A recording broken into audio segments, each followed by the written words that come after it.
Bonjour, aujourd'hui je vais parler à Cyriac Griffon qui travaille avec des scientifiques à la faculté des sciences de Nantes et qui est lui-même non scientifique. Il est professeur d'anglais et écrivain. Il a publié deux livres, Africaneuse et Havana 505 ou 505, je ne sais pas comment on dit. Donc voici Cyriac. Bonjour. Bonjour. Alors, je voudrais te poser quelques questions sur ta vie d'enseignant, tout d'abord, et d'enseignant pour scientifique. Alors, parle-moi un peu de ton travail à la faculté des sciences à Nantes. Eh bien, en fait, je me suis retrouvé à enseigner à la fac de sciences. Alors, quand on part d'enseigner dans le domaine scientifique, ça peut être lié à l'informatique, ça peut être lié à un environnement biologique, la géologie. Donc, je me suis retrouvé aussi à enseigner donc l'anglais, bien sûr, qui est ma passion, mais dans des domaines qui peuvent être un petit peu pointus et qui ne relèvent pas forcément de ma compétence. Et donc, c'est une expérience qui est très intéressante. Et j'ai trouvé aussi un petit peu la parade parfois pour me dépatouiller de certaines situations qui sont, voilà, je vais traiter d'un sujet concrètement, je vais parler de quelque chose qui m'échappe un petit peu, j'arrive pas toujours à cerner, visualiser ce à quoi correspondent certaines choses. Et donc, je pars du principe que je dis à mes étudiants, et ça c'est le but aussi de les faire parler. Alors là, une fois que j'ai traduit ça, je comprends, mais alors concrètement, expliquez-moi. Donc ils se prêtent au jeu.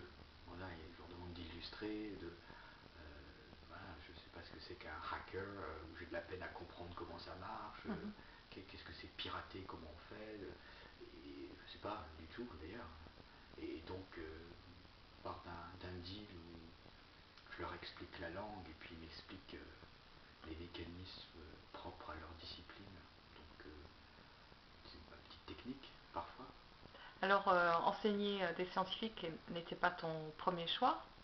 Non, Non. non, parce que j'ai plutôt fait des études, même pas forcément littéraires d'ailleurs, un peu plus anglais, commercial. Et puis je me suis retrouvé à enseigner dans le domaine un peu scientifique. Et puis ça s'est fait de manière assez facile. Enfin, il faut aussi travailler un petit peu soi-même, bien sûr, découvrir d'autres environnements. Scientifiques, comme je disais tout à l'heure, ça peut être, voilà, c'est large, hein. On a des mathématiciens, des futurs chimistes, des biologistes, des géologistes, non, des géologues, pardon. Mhm. Donc, Et si tu as travaillé avec d'autres étudiants qui n'étaient pas forcément scientifiques, est-ce que tu as remarqué une différence entre un étudiant euh, scientifique et un étudiant dans un autre domaine? disons que les étudiants que j'ai, qu'ils soient dans un autre domaine d'ailleurs, c'est pas vraiment des étudiants qui sont dans un univers littéraire. Déjà, j'enseigne pas forcément l'anglais à des littéraires, donc ils ont tous un petit peu la même approche, ceux que j'ai en tout cas de la langue, que ce soit un intérêt modéré ou plus aigu. Euh, donc, Et est-ce que tes étudiants en sciences aiment la littérature? Est-ce qu'ils aiment la science-fiction? Moi, j'ai il y des a des, étudiants qui aiment la Oui, science-fiction. voilà, il y a des sujets en première année où on aborde des sujets un petit peu plus larges. Après, plus on avance en deuxième année, en troisième année, ça devient plus pointu. Mais quand on aborde des sujets tels que voilà, la science-fiction, bon, c'est des sujets qui parlent, enfin, ça les intéresse. Ils ont même peut-être encore, ils ont dire, moi j'ai mes références, ils ont leurs références à eux, et donc il y a un échange qui se fait. Donc on arrive à trouver des sujets, de combiner l'intérêt pour enfin, la langue avec leurs intérêts personnels, avec des sujets qui parlent un petit peu à tous, que ce soit le sport ou la science-fiction, comme vous venez de le dire. Mhm. Et est-ce que les étudiants en sciences ont une relation particulière avec l'anglais? Est-ce qu'ils s'intéressent à l'anglais? Pourquoi ils veulent apprendre l'anglais? Il faut essayer de leur montrer, je pense qu'ils ont une conscience, ils sont des étudiants en sciences, mais enfin ils ont quand même la notion, la conscience du fait que l'anglais leur sera, il faut qu'ils arrivent à se projeter dans le futur et que l'anglais leur sera indispensable. Il faut vraiment penser loin dans sa carrière et pas se focaliser sur être scientifique en France. Donc pour certains, il y a un intérêt pour la langue qui est évident. Après, effectivement, si ils sont un petit peu plus récalcitrants, c'est parce que ce sont des bases qui ne sont pas acquises et qui traînent des lacunes depuis longtemps. C'est peut-être que là où l'intérêt, il voit qu'il n'arrive pas trop à avancer comme il voudrait. Mhm.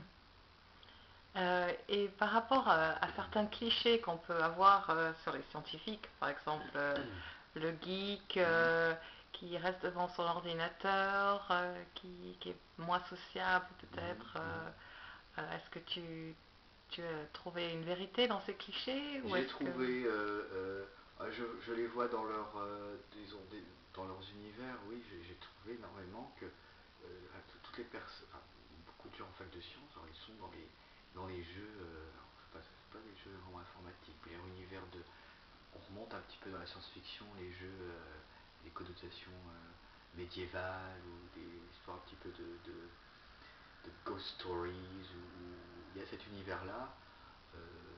Je leur dis déjà, moi je suis pas un geek, alors Ah oui, tu dis quand ça. je leur dis que j'ai jamais, ce qui est vrai, j'ai presque jamais joué de ma vie à un jeu vidéo, ils me regardent un peu comme si j'étais un extraterrestre, mais ouais. Et est-ce que tu penses que les étudiants ici en sciences ont des atouts que d'autres étudiants n'ont peut-être pas pour leur vie professionnelle? Qu'est-ce qu'ils ont en plus ici en sciences? Bah, je pense que, alors tout dépend peut-être des disciplines, mais j'avais moi le sentiment, peut-être, c'est un cliché, que, comme on disait, si ces étudiants plutôt en informatique, qui sont vraiment dans leur univers, et peut-être qu'en dehors d'être un geek, il n'y a peut-être pas d'autres choses en plus. Mais je pense à ceux qui sont, enfin, ouais, j'ai le sentiment que ceux qui sont dans la recherche, tout ce qui est un petit peu la bio, etc., ont forcément peut-être cet atout qui est une ouverture sur l'être humain, enfin à partir du moment où on a envie de fouiller dans le corps humain, choses complexes, je pense que c'est un atout, ça, c'est une approche de l'être humain. Je pense que c'est quelque chose qui est intéressant. Mhm. Et par rapport à l'anglais que tu enseignes, est-ce que tu penses que c'est possible d'enseigner quelque chose qui s'appelle l'anglais scientifique, ou est-ce que c'est une absurdité qu'il n'y a pas d'anglais scientifique ni de business English? Quelle approche tu as Moi, je me rends compte déjà pour tes que cours? il y a un obstacle que j'ai pu franchir assez rapidement, c'est que les termes en anglais qui me sont carrément, qui me semblent incompréhensibles, finalement, on a les mêmes, il y a beaucoup de racines latines, il y a beaucoup de termes qui comprennent parce que c'est la même chose en français ou en anglais. Donc,